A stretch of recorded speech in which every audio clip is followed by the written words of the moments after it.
Hey everyone and welcome to my YouTube channel. Today's video is a very chill vlog style journal with me video. So make yourselves cozy, grab a warm beverage, a pen and a diary and let's journal together. Currently I am on my way to Starbucks to grab my own warm beverage. October is my birthday month and even though my birthday was like 2 weeks ago, I still haven't redeemed my free birthday drink. I love Starbucks because it's one of the few cafes here that make vegan beverages without charging a ridiculous premium on it. Although you can make vegan beverages at home for yourself, and if you want ideas for it, you can check out my video on cozy vegan beverages for every mood. I'll link the video somewhere here or in the description box below. The journal that I'm using today is just this notebook by Anupam Stationers called Eco. It's got an environment friendly cover which is so cute and I got it for rupees 170 from a local stationery shop near me. This one's got plain pages but you can use any notebook for this really. I'm also going to light my diffuser just to make things cozy and play my birthday playlist on Spotify in the background. It's just a compilation of songs that make me existential, so if you're into that kind of stuff, I will link my playlist in the description box for you. I'm going to start with decorating the first page with these pretty flowers. I got these flowers on my birthday from my brother-in-law. A big thank you to him for these. It was the prettiest bouquet of all my favorite flowers in pink. Unfortunately, all of the other flowers in it are dead by now except these. These are my most favorite flowers. They are called Baby's Breath if you're wondering. I don't know if they have any other name. I love them so much because they don't really die. Like these are almost 2 weeks old but you wouldn't be able to tell that because they still look pretty amazing. Plus they are so tiny and dainty. I'm going to cut a little part of the flowers right here. So I've been trying to keep a journal for years now. I do journal occasionally but just in random spots. I haven't had a dedicated journal until now. I actually got inspired to keep one because of Virginia Woolf. I don't think there's anyone who hasn't at least heard of her. She was a writer and a feminist who was way ahead of her times. My personal favorite piece of her writing is A Room of One's Own. I think everyone should read that essay. If you haven't, then please do. And if you want to know more about Virginia Woolf, I actually have a collaboration with this platform called ColArt.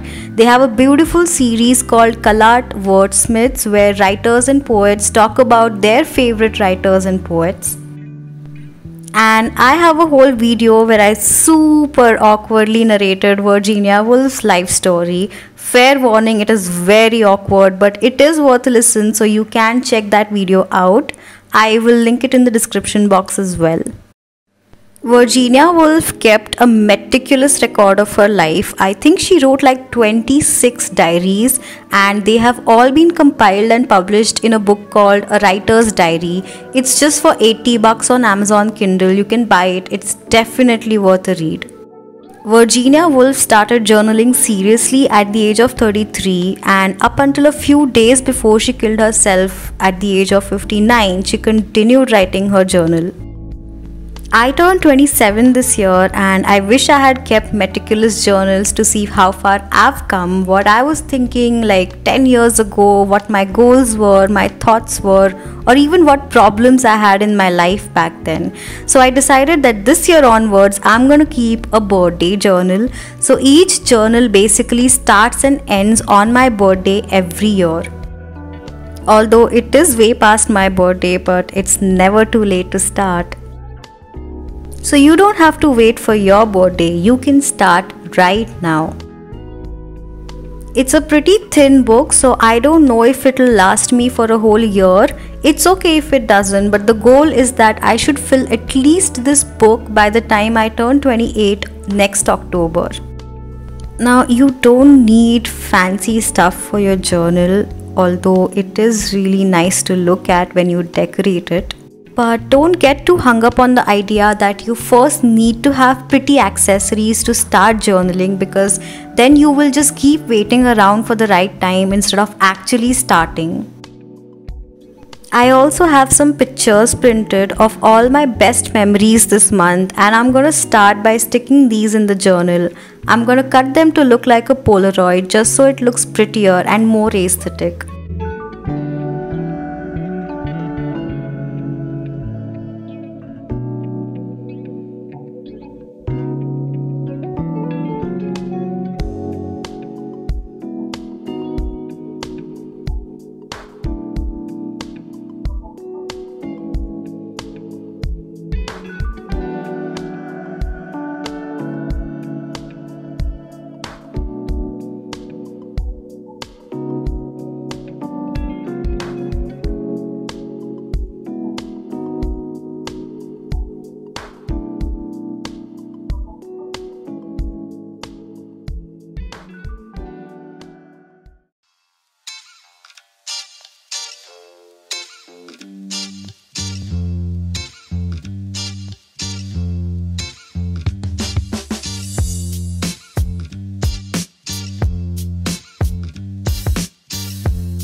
By the way, you don't need to make your journal artsy. The point is to get all your thoughts out on paper.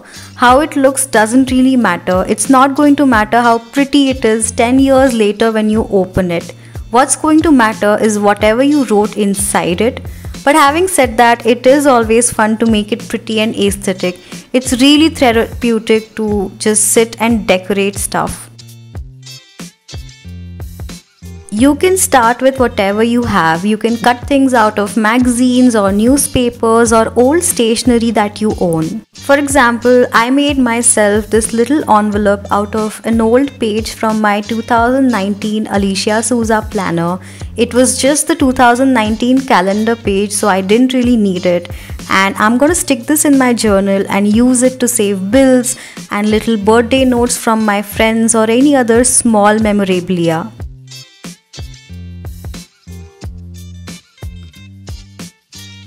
I am done with the pictures and now I'm just going to write my journal entries around the pictures. You can write about your day, you can write a wish list for your next birthday, you can write about where you hope to see yourself in a year from now, visualize that person and describe her in as much detail as you possibly can.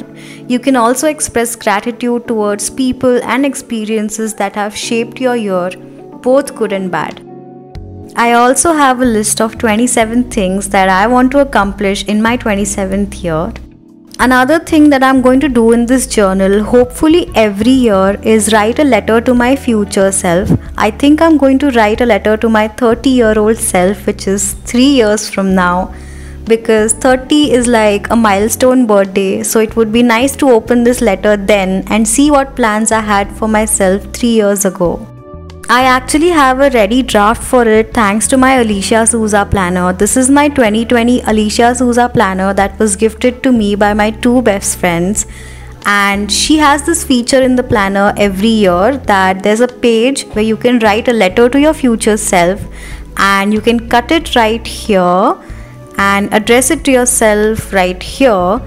And you can save it in the pocket of the planner here, but I'm going to attach mine in this journal with a paper clip instead. I absolutely love my Alicia Souza planner. I've been using her planner since 2019 and for some reason I've never reviewed it on my channel, but this year I'm definitely going to do an unboxing of the planner and calendar trio as well as the mystery goodie bag whenever I get my hands on it. So if you want to watch that, do subscribe to the channel and maybe also click on the bell thingy beside the subscribe button so you will be notified whenever I do that. I am done writing the letter and I'm going to tear off this page now. Cut along the line and seal it with this really cute sticker. If you're curious about this sticker book, this one is from Alicia Souza as well, and I have made a flip through video of it that I will link somewhere here or in the description box.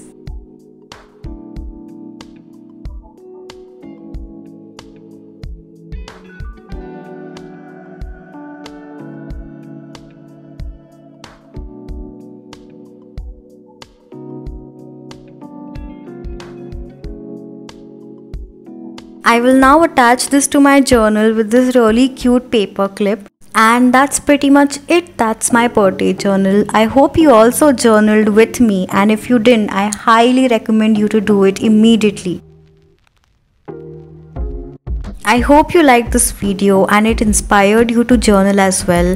If you do, please give it a like and subscribe to the channel, and I will see you guys in my next video. Bye.